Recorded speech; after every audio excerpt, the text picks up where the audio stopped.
have been, in fact, two big waves of jihad.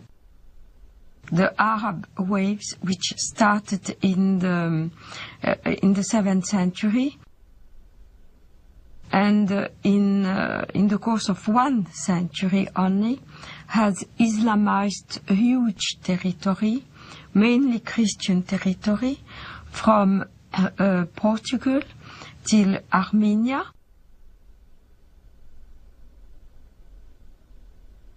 but also Islamized Persia, which was not Christian, mainly Zoroastrian, except for Iraq, which was mainly Christian in the north and Jewish and Christian in the south. The second wave of Islamization started in the 11th century with the Turkish tribes. So all these regions of Eastern Europe, Greece, Anatolia, which is now Turkey, but was the seat of the Christian Byzantine Empire, and Serbia, Bulgaria, Romania were integrated into the Dar el-Islam, which is the land of Islam. So all the countries around the Mediterranean, which once have been Christian, became the Islamic Empire. This Turkish wave lasted from the 11th century till the 17th century, where the Turkish army were stopped at the gate of Vienna in 1683.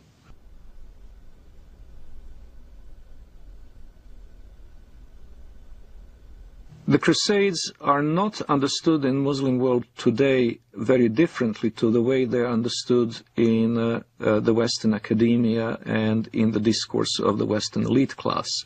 Both talk of the Crusades as an aggressive war of conquest by Christian Europe against peaceful, innocent Muslims. One may ask, however, what were those Muslims doing in the Holy Land in the first place?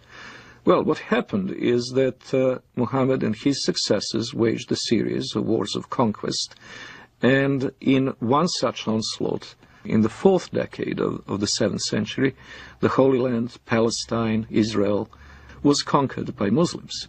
And so when Seljuk Turks started interfering with the ability of Christian pilgrims to go to the Holy Land, to go to Jerusalem, and when their physical safety was no longer guaranteed, the Western Christians acted not only as reconquerors of a land that had been once theirs, they also acted as, quite rightly one might say, protectors of their holy places. Now, a defensive war in the case of the Muslims is even a war of conquest, because they're obligated to spread Islam. But a land which had once been Muslim, in particular, must be reconquered, and the jihad is the rightful name of that war of reconquest. So they could never accept the Crusader states in Antiochia and Jerusalem, because they were Dar ul-Harb reinstated into Dar ul-Islam. And this is a contemporary aspect of the Israeli-Palestinian conflict, of which many Westerners are not fully aware. Exactly the same psychology that prompted Saladin and others to fight the Crusaders is now motivating Hamas. In both cases, it is not only a matter of the nationalistic desire of Arabs to expel European or Jewish settlers, it is also the Quranic obligation of all good Muslims to make sure that the land once ruled by Muslims will be reverted to their rule. From the British historian Hilaire Belloc's The Great Heresies, 1938.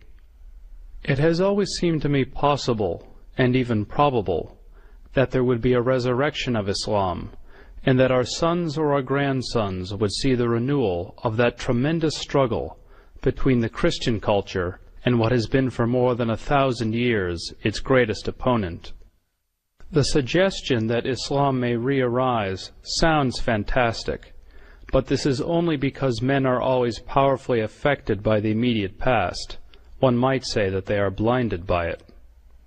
But not so very long ago, less than 100 years before the Declaration of Independence, Vienna was almost taken, and only saved by the Christian army under the command of the King of Poland, on a date that ought to be among the most famous in history. September 11th, 1683.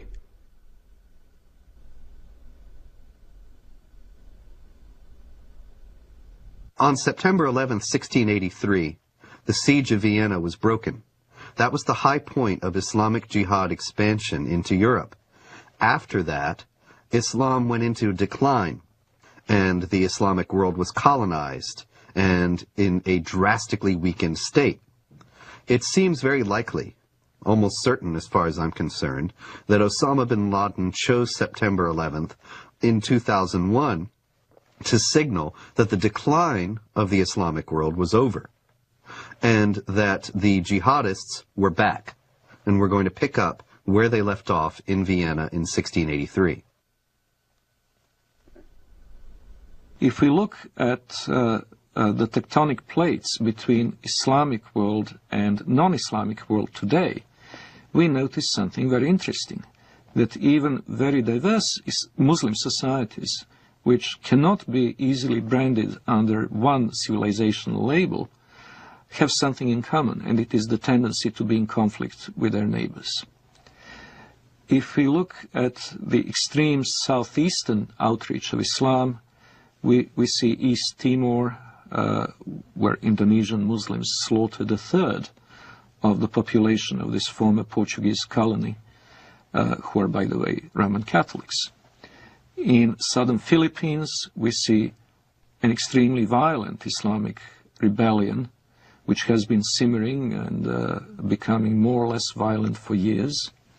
In Indonesia itself, we had religious conflict in the Spice Islands, where the beleaguered Christian minority is in danger of extinction. We have very active Islamic movements, both in Thailand and in China, in Xinjiang.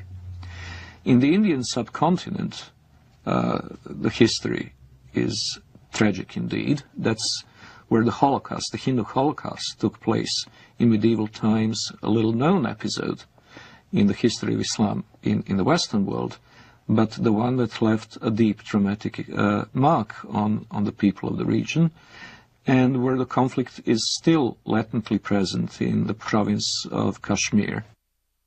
In Africa, there is the constant war in Sudan, which finally has gained some prominence in the Western decision-making circles, but which has been going on for 20 years.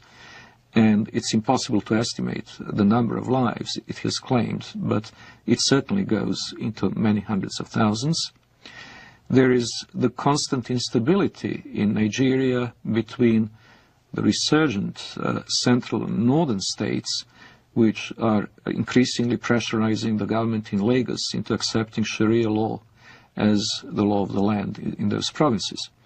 And of course there is Mauritania, where Muslims constantly battle non-Muslim southerners. Then there is of course the Caucasus, Chechnya.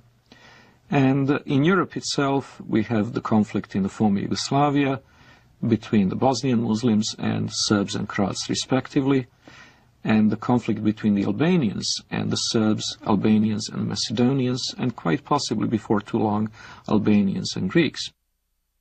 So, if we eliminate these conflicts, if we eliminate from the equation Chechnya, the Balkans, Sudan, the world is a pretty peaceful place.